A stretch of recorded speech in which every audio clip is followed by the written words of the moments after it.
all you can do is look at those cases and evaluate. In the end, I just don't know how anybody, I look at it like, if you're going to have a belief, that means that you accept the claim as true. And true is what aligns with reality.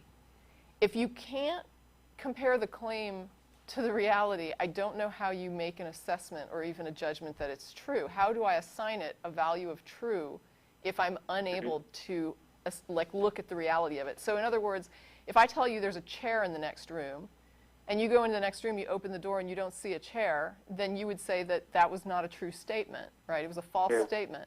If you go in there and you look and there is a chair in there, then you would say that you believe my claim, that you accept it as true, that there is a chair in there because you went in and you verified there's a chair in that room. But what if you can't get into the room? I mean, how do you assess my claim? And no matter how many arguments I put forward, how do you make an assessment of the truth of it when that door is locked and you can't look in the room?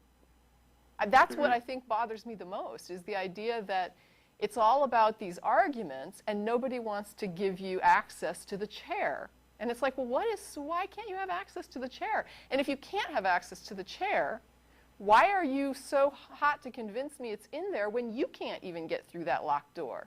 How are you so sure that it's there, right?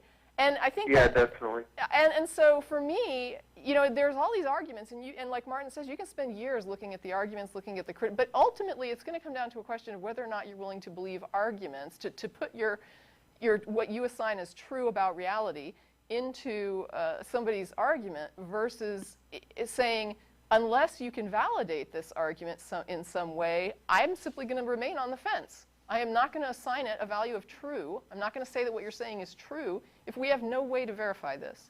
If it's just you think it makes sense, but you can't verify it, and I can't verify it, and nobody can verify it, it's an unknown.